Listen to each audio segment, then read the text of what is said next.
Bonjour et bienvenue pour ce nouveau numéro du Mag Agri. On commence tout de suite avec la météo des cultures. La nouvelle campagne culturale a été lancée avec l'implantation des colzas. Toutefois, la météo sèche de l'été et les arrosages irréguliers font que le développement du colza est aujourd'hui hétérogène au sein des exploitations. En effet, face à ces levées tardives ou faible développement à fin septembre, certains agriculteurs s'interrogent sur la pérennité de leur culture, tandis que d'autres, certes minoritaires, font face à un développement trop important de leur colza et se demandent s'ils doivent le réguler. C'est un paradoxe d'avoir souffert de l'excès d'eau au printemps et de souffrir de la sécheresse pour l'implantation des colzas. Toutefois, il ne faut pas précipiter les décisions et laisser faire le climat d'automne. En Champagne-Crayeuse, pour le tournesol, les premiers retours de rendement sont d'un bon niveau, compris entre 33 et 42 quintaux. Pour la betterave, malgré un développement assez hétérogène suivant les secteurs, le potentiel sur les premiers arrachages de septembre semble correct, compris entre 75 et 88 tonnes par hectare. Passons à notre zoom culture du mois sur le chanvre. De bons résultats, que ce soit en potentiel chène-vie ou paille, sont observés cette année. Cette culture possède de nombreux atouts que l'on vous présente tout de suite.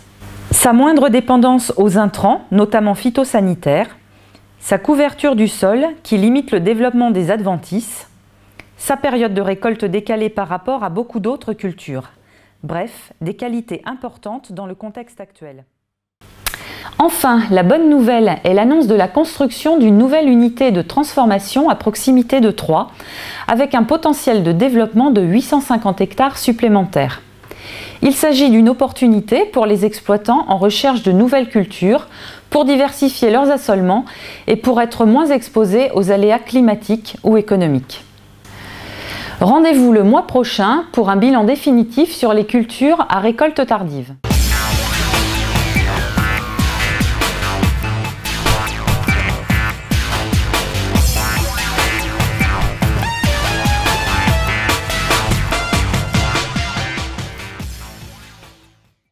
Bonjour et bienvenue dans la météo des marchés.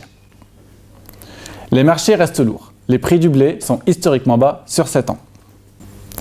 En raison d'une demande supérieure à l'offre, les prix de l'orge brassicole et du colza sont plutôt dans la norme. Côté maïs, une nouvelle récolte décevante s'ouvre en France et en Europe, tandis que l'abondance en Amérique et en mer Noire tend à faire baisser les prix. Oui, mais il faudra être patient. Après l'Europe, l'indice qualitatif du blé se dégrade au Canada et en Australie. Parallèlement, quelques signaux d'inquiétude apparaissent pour la nouvelle campagne, tels que des semis dans des sols secs en Europe. La stabilisation des prix à moyen terme peut être réaliste.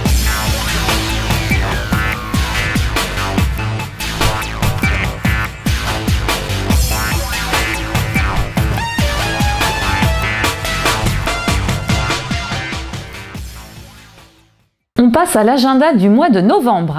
Le 8 novembre prochain, le carrefour des bioénergies sur l'injection du biométhane se déroulera au lycée agricole de Chaumont. Vous retrouverez également Passion Élevage dans le département de l'Aube avec la porte ouverte qui se tiendra le 10 novembre prochain au GAEC du Chemin Rouge à Ménil-Saint-Loup de 10h à 13h. Vous pouvez également retrouver notre actualité sur la page Facebook Chambre d'agriculture de l'Aube. Voilà, je vous remercie de votre attention. On se retrouve pour le prochain numéro dans un mois. À bientôt!